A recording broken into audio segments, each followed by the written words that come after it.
Hello everybody and welcome to That's Football. It's the international break and I need help. I don't understand why people like the international break because for me it's an international fake. I cannot wait for it to be over. I have got no desire to watch international football and it's not even got the positivity of giving your players a break because most of them, whether they are Arsenal players, Man United players, Chelsea players, Liverpool players, will be on the international break playing football and training with different players, different intensities, different styles and playing games of football. So whilst we as fans can have a couple of weeks as a break, it's just pure boredom because most of your team doesn't get the break it probably needs from a ridiculously long season. So what are your thoughts on the international break? Some people are going to smash a like on this. Maybe it'll get 5,000 likes. Some people are going to whack a comment in saying, I love international football. What you moaning about? But people have been saying, why are you doing watch-alongs for the international break? And I'm like, because I've got no interest in it. Look, when it's the World Cup or the Euros, there's nothing else on. Traditionally, as a kid growing up, I loved those tournaments, so I'm always going to dive in. But the international break, whether it's the crappy ones we have in September, October, November, or this pointless one in March, I absolutely despise. And I think it's maybe an English thing, but look, maybe I'm wrong about that. I don't know whether if you're European or South American, it seems that the international break and your love for your international side is very, very different. And I think as well in England, there are English fans that love the international break and love following England.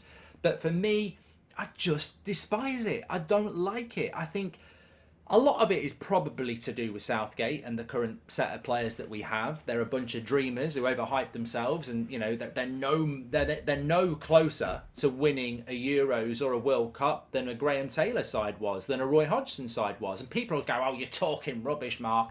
We've been to a World Cup quarter-final, a semi-final, and a Euros final under Southgate." But I actually think we've got one of the best squads we've ever had in my life. And we're massively underachieving. We should have won the Euros. Italy were okay. We were the home nation and we blew it because we've got a Pratt in charge. I think the World Cup, Argentina were good. France were good. But I still think with a proper... What I will say is if England had a coach like Pep Guardiola or Jurgen Klopp or Ten Hag or many others... I think we'd already have won a tournament. And I think this is the problem with international football for me. It's the knowledge, in my opinion, that this England team is going to fail when yet again it could have won something. The same thing happened in 2002 in the World Cup. If we'd have had a decent coach instead of Sven-Göran Eriksson, I think we would have won that World Cup. And I think the same thing's going to happen again. So maybe psychologically I check out because I'm just like, this is a complete waste of time. And the best thing is this current set of England players actually swallow the nonsense that they are going to win something. And I hope they do, but it will be despite the coach, not because of the coach. But back to the international break. Look, maybe if you're Scottish, Brazilian, Argentinian, French, Portuguese, you love the international break. And fair play if you do. But for me, it's just a big waste of time. I actually think that international football is just limping along. You know, it's limping along the side of the road. And somebody needs to put it out of its misery. It needs a new home. The World Cup and the Euros, they do well. I think there's a big hint there that international football, for me, needs rejuvenating in some way. And I suppose part of the problem is that sometimes you're playing games against San Marino and Luxembourg, and they've tried the Nations League, but it just doesn't work for me. And I think actually, when you look at South America and the World Cup qualifiers, it's really intense. Like it actually is really interesting, the games they have to play, and that makes it more interesting. But they've got to do something that makes it more interesting because for me, the international break is just not something to be excited about, and I despise it. I really do. I've used the word despise 3 times. I don't like the international break, and I might be in the minority, and people might say Moanbridge and all that, but I don't see what we get out of it. I mean, basically, it's like watching Man City be managed by Roy Hodgson. It's like that. It's an amazing set of players being managed by a coach that isn't good enough. And there's nothing interesting about that. There's nothing exciting about that. There's no longevity in that.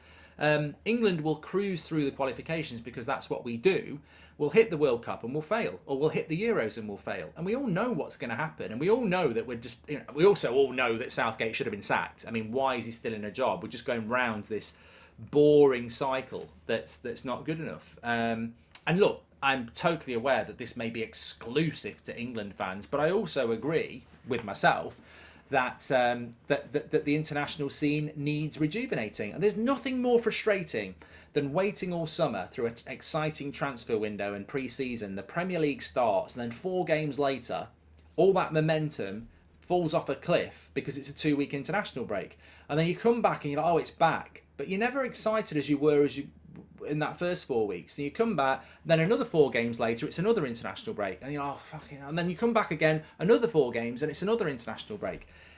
I don't care what anybody says. I think there's too many international breaks in a domestic season, and there's way too many at the start of the season. The thing I liked about the Premier League this year, and I wasn't a big fan of the World Cup being in November, but at least we had a really good run of Premier League games. We started at the start of August, and there was no international break till the end of September. So we had a run of about 8 Premier League games where there was no international break. I've always said that maybe we could just have an international period at the end of the season where it's 1 month of internationals. But I appreciate that that probably isn't going to work, because how does that work, having an international team that just only meets up once a year? And as I say, there'll be people in South America who are screaming, and other countries going, I haven't got a problem with international, I like it. But I think the modern footballer plays too much football. And I think I think it is a distraction. I tell you what, I've got an idea. I have an idea here, and I don't know what people think about this. When I was a kid, and I'd have to double check this, but this is my solution, because I don't just go do a video without solutions. That's a ridiculous way to live. I actually have an idea. So this is what I would do with international football, and I think it would make it a lot better. International football is in need of change, right? So I would propose this, and it can be done. International football is designated midweek, okay? And this used to happen when I was a kid. I'm pretty sure this used to happen. So you'd get a Division 1 game on a Saturday, and then there'd be an England international on a Wednesday, and then there'd be Division 1 games again on a Saturday. So literally, it's just a 1-week break instead of 2. It never impacts the weekends. So you'd have Premier League at the weekend, international football midweek, and then Premier League game at the weekend. Now, people would say, well, how's that ever going to work? Because if you're Casemiro, you might have to fly to Brazil to play 1 game, and there might be multiple qualifiers. But maybe you it can be done. If Man United were playing on Saturday and they played Saturday afternoon, and then Casemiro gets on a flight, he'd be in Brazil on Monday, you play Tuesday night or Wednesday night, you get back on the plane, you're back on Friday. It can be done. It can be done. And there's ways around it being done. And I think it would make the calendar more palatable for people. I also think there needs to be a reduction in international games. Like, certainly in Europe, there is no need to be playing Luxembourg home and away, San Marino home and away. Every time there's an international break, there's sometimes 3 games or 2. I would much rather, instead of, I mean, it works. Like, if you have an international break like this for 2 weeks, then Man United play on Sunday against Fulham, and they don't play again for 2 weeks. And England have played 2 games. If Man United played the following weekend and there was an international in between, and you did that a few more times, I think it'd be far more palatable. I think it would be far more palatable. Now, international coaches will moan and say, wow, we need longer with them, but you'd still get you could actually have more international breaks. Instead of having 4 across the season, you could have 6 or 7, but they'd only be midweek games. I think it'd be much better. I know it'd be a bit more travelling and stuff, but those things can be sorted out. There shouldn't be these 2-week periods 4 times a season where we lock down domestic football. I think that's the problem. Some people love international football, some people love domestic football, some people hate international football and love domestic football. It's about bringing them together better. And I would much rather know that United are playing on Saturday and they're playing the following Sunday, and England are playing midweek. I think I'd be more interested in that. But at this moment in time, I just find it unpalatable. Help me, everybody. Help me. What is the problem? Thanks everyone for watching. Smash a like, subscribe, get your comments in below.